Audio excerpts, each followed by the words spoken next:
ان الحمد للہ وحدہ والصلاۃ والسلام علی من لا نبی بعدہ اما بعد۔ محترم ناظرین و سامعین، دفاع صحابہ کے ساتھ بندہ نچیز آپ کے سامنے حاضر ہے۔ ہمارا یوٹیوب چینل اہل سنت پاکستان، آپ خود بھی اس کو سبسکرائب کریں، لوگوں کو بھی دعوت دیں۔ ہماری ویب سائٹ ahlsunnatpk.com، اس کو وزٹ کریں، لوگوں کو بھی دعوت دیں۔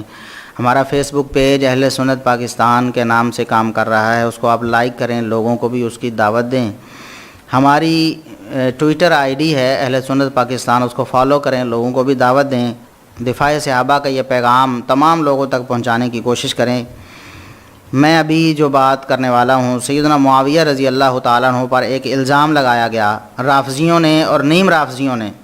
صحابی رسول سیدنا معاویہ رضی اللہ تعالیٰ عنہ پر یہ الزام لگایا کہ معاذ اللہ وہ شراب پیتے تھے۔ انا للہ و انا الیہ راجعون۔ اللہ تبارک و تعالیٰ ان لوگوں کو یا ہدایت دے یا غارت کر دے، یہ جھوٹ بول کر صحابہ کرام پر تان کرتے ہیں، جھوٹے الزام لگا کر صحابہ کرام کی ناموس پر حملہ کرنے کی کوشش کرتے ہیں۔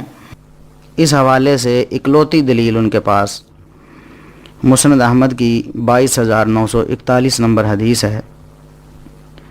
عبداللہ بن بريدہ بیان کرتے ہیں، دخلت انا و ابی علی معاویہ تھا، میں اور میرے والد سیدنا بريدہ رضی اللہ تعالیٰ عنہ سیدنا معاویہ کے پاس آئے۔ انہوں نے ہمیں اپنے پاس بستر پر بٹھایا۔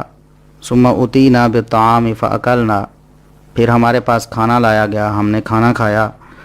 ثم اتینا بالشراب، پھر ہمارے پاس ایک مشروب لایا گیا۔ فشرب معاویہ، تو اس حدیث کو تروڑ مروڑ کر پیش کیا گیا، اس کا معنی غلط کیا گیا۔ پہلی بات تو میں یہ بتا دینا چاہتا ہوں آپ حضرات کو کہ یہ حدیث سندن ضعیف ہے، یہ حدیث ثابت نہیں ہے۔ سیدنا معاویہ رضی اللہ تعالیٰ عنہ کے بارے میں یہ جو واقعہ بیان کیا گیا ہے، یہ پایا ثبوت کو نہیں پہنچتا۔ نہ عبداللہ بن بريدہ نے ایسا کچھ بیان کیا، نہ سیدنا معاویہ نے ایسا کیا۔ اس کی وجہ یہ ہے کہ اس کے ایک راوی حسین بن واقد ہیں، ویسے تو حسن الحدیث ہیں، ان کی حدیث کم از کم حسن درجے کی ہوتی ہے، لیکن جب یہ عبداللہ بن بريدہ سے بیان کریں تو اس وقت ان کی روایت منکر ہوتی ہے۔ چنانچہ امام احمد بن حنبل رحمہ اللہ تعالی، ان کا فیصلہ میں آپ کو پڑھ کر سناتا ہوں۔ امام صاحب کی کتاب ہے العلل و معرفت الرجال۔ امام صاحب کے بیٹے عبداللہ بن احمد بن حنبل رحمہ اللہ تعالی اپنے والد گرامی سے بیان کرتے ہیں کہ انہوں نے فرمایا، ما انکر حدیث حسین ابن واقد و ابی المنیب عن ابن بريدہ تھا، کہ عبداللہ بن بريدہ سے جب حسین بن واقد بیان کریں اور ابو المنیب بیان کریں تو وہ روایت بہت زیادہ منکر ہوتی ہے، وہ سخت ترین منکر روایت ہوتی ہے۔ اسی طرح ایک دوسرے مقام پر امام عبداللہ بن احمد اپنے والد امام احمد بن حنبل سے بیان کرتے ہیں کتاب العلل میں ہی کہ الذی روا عنہ حسین بن واقد ما انکرہا، عبداللہ بن بريدہ سے جو روایات حسین بن واقد نے بیان کی ہیں وہ سخت ترین منکر ہیں، وہ بہت منکر روایات ہیں۔ اس سے معلوم ہوا کہ سیدنا عبداللہ بن بريدہ نے ایسا کوئی واقعہ بیان نہیں کیا، نہ سیدنا معاویہ رضی اللہ تعالیٰ عنہ کے بارے میں یہ واقعہ ثابت ہے۔ اب اس واقعے کو ثابت کرنے کے لیے بعض لوگ حوالہ دیتے ہیں، جی شیخ شعیب ارناؤت نے مسند احمد کی تحقیق میں اس کی سند کو قوی کہا ہے۔ پہلی بات تو یہ ہے کہ امام احمد بن حنبل رحمہ اللہ تعالیٰ کا فیصلہ شیخ شعیب ارناؤت کو معلوم نہیں ہو سکا، ورنہ کہاں امام احمد بن حنبل رحمہ اللہ تعالیٰ جو علل حدیث کے بہت بڑے امام تھے، اور کہاں شیخ شعیب ارناؤت، تو بات امام احمد بن حنبل کی مانی جائے گی، نہ کہ شیخ شعیب ارناؤت کی۔ لیکن خیانت دیکھیے ان لوگوں کی کہ سیدنا معاویہ رضی اللہ تعالیٰ عنہ کے بارے میں تان کرنے کے لیے ایک تو اس کا ترجمہ غلط کیا اس حدیث کا، جیسا کہ میں آگے بیان کروں گا۔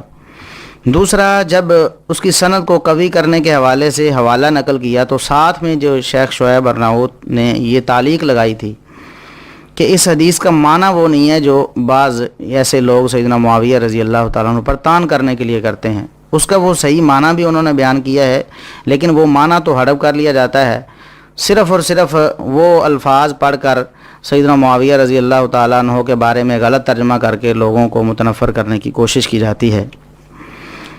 اب اس حدیث کی سند کا آپ کو معلوم ہو گیا کہ اس حدیث کی سند ثابت نہیں ہے، سیدنا معاویہ رضی اللہ تعالیٰ عنہ سے یہ واقعہ سرے سے پیش ہی نہیں آیا۔ اب اگر اس کی سند کو صحیح مان لیں، اس کی سند کو مضبوط ہم تسلیم کر لیں، امام احمد بن حنبل رحمہ اللہ تعالیٰ کی بفرض محال ان کی بات کو ہم ایک سائیڈ پہ رکھ لیں اور شیخ شعیب ارناؤت کی بات کو ہم تسلیم کر لیں، پھر بھی اس کا معنی وہی ہے جو شیخ شعیب ارناؤت نے بیان کیا ہے۔ وہ معنی کیا ہے؟ ثم اتینا بالشرابی، پھر ہمارے پاس مشروب لایا گیا۔ اب شراب کا معنی یہ کیا جاتا ہے کہ شراب کا معنی شراب ہے، حالانکہ یہ بہت بڑی جہالت ہے۔ عربی زبان میں شراب کا لفظ مشروب پر بولا جاتا ہے، وہ حلال بھی ہو سکتا ہے، وہ حرام بھی ہو سکتا ہے۔ کوئی بھی مشروب ہے، پینے کی چیز ہے، اس کو شراب کہا جاتا ہے۔ جیسے قرآن کریم میں شرابن طہورا کے لفظ جنتیوں کے لیے پاکیزہ شراب ہوگی۔ اب ظاہر ہے کہ وہ نشے والی شراب تو نہیں ہوگی جو جنتیوں کے لیے اللہ تبارک و تعالیٰ تیار فرمائیں گے۔ اسی طرح جو جہنمی ہیں ان کے لیے شراب من حمیم۔ اب یہاں بھی شراب مشروب کے معنی میں ہے، قرآن کریم کے دونوں مقامات میں۔ عربی زبان میں بھی شراب مشروب کے معنی میں استعمال ہوتی ہے۔ تو ایک مشروب لایا گیا، سیدنا معاویہ نے وہ مشروب پی لیا، ثم ناول ابی، پھر میرے والد کو وہ مشروب پیش کر دیا۔ ثم قال، پھر ساتھ ہی یہ فرما دیا کہ کہیں تمہیں شبہ نہ ہو جائے کہ میں شاید کوئی حرام مشروب پیتا ہوں۔ جو حرام مشروب ہے شراب کی صورت میں، اس کو تو میں نے اس وقت سے نہیں پیا جب سے اللہ کے رسول صلی اللہ علیہ وسلم نے اسے حرام کیا ہے۔ اب اس کا ترجمہ یہ کرنے کی کوشش کی جاتی ہے کہ میرے والد نے یہ کہا۔ عبداللہ بن برائدہ کہتے ہیں کہ شراب کو دیکھ کر میرے والد نے یہ کہا کہ میں تو نہیں پیتا بھی، اللہ کے رسول صلی اللہ علیہ وسلم نے جب سے حرام کی میں نے تو کبھی نہیں پی۔ حالانکہ یہ الفاظ سیدنا معاویہ کے ہیں، سیدنا برائدہ رضی اللہ تعالیٰ عنہ کے نہیں ہیں۔ اور یہ بات شیخ شعیب ارناؤت نے مسند احمد کی تحقیق میں جہاں اس کی سند کو کبھی کہا، وہاں یہ بات تفصیل سے بیان کی ہے انہوں نے، لیکن اس بات کو بالکل چھوڑ دیا جاتا ہے، غلط ترجمہ کر کے لوگوں کو گمراہ کرنے کی کوشش کی جاتی ہے۔ پھر اس سے اگلی بات بھی ہے، جامع ترمذی کی حدیث ہے، رسول اللہ صلی اللہ علیہ وسلم کا فرمان سیدنا معاویہ رضی اللہ تعالیٰ عنہ نے بیان کیا ہے کہ من شرب الخمر فجلدوہ فإن عاد فی الرابعۃ فاقتلوہ، جو شخص شراب پیے اس کو تم کوڑے مارو، اگر پھر شراب پیتا ہے دوسری دفعہ پھر کوڑے مارو، پھر تیسری دفعہ پیتا ہے کوڑے مارو، اور اگر چوتھی دفعہ پی لیتا ہے شراب تو فقتلوہ، اس کو تم قتل کر دو۔ پھر یعنی یہ عادی مجرم ہو گیا ہے، شراب چھوڑنے والا نہیں ہے، پھر اس کو قتل کر دو۔ اب یہ حدیث سیدنا معاویہ رضی اللہ تعالیٰ عنہ نے بیان کی ہے۔ اب کیوں نہیں سیدنا معاویہ رضی اللہ تعالیٰ عنہ کے دور میں کسی نے اٹھ کر کہہ دیا کہ معاویہ یہ حدیث تو تم خود بیان کرتے ہو اور خود شراب بھی پیتے ہو، یہ کیسی بات ہے؟ نہ عبداللہ بن برائدہ نے ایسا کہا، نہ برائدہ رضی اللہ تعالیٰ عنہ نے یہ دیکھ کر ایسا کہا۔ یہ بالکل جھوٹ ہے سیدنا معاویہ رضی اللہ تعالیٰ عنہ پر۔ یاد رکھیے کائنات میں کوئی ایسی روایت ثابت نہیں۔ ہم دعوت فکر دیتے ہیں ان بھائیوں کو جو بعض لوگوں کی باتوں میں آ کر سیدنا معاویہ رضی اللہ تعالیٰ عنہ سے برزن ہو گئے، ان کے بارے میں ان کے خیالات پراگندہ ہو گئے، انہوں نے سمجھ لیا کہ سیدنا معاویہ رضی اللہ تعالیٰ عنہ معاذ اللہ بہت فاسق فاجر تھے، نعوذ باللہ۔ ایسی کوئی بات ثابت نہیں ہے۔ اللہ تبارک و تعالی ہمیں صحیح سمجھ عطا فرمائے، صحابہ کرام رضوان اللہ علیہم اجمعین کے حوالے سے اپنے ذہنوں کو صاف کرنے کی توفیق عطا فرمائے۔ اللہ تبارک و تعالی تمام صحابہ کرام سے ہمیں محبت کرنے کی توفیق عطا فرمائے۔ اللہ تبارک و تعالی اہل بیت کے بارے میں اپنے دل میں عقیدت اور احترام کا جذبہ پیدا کرنے کی توفیق عطا فرمائے۔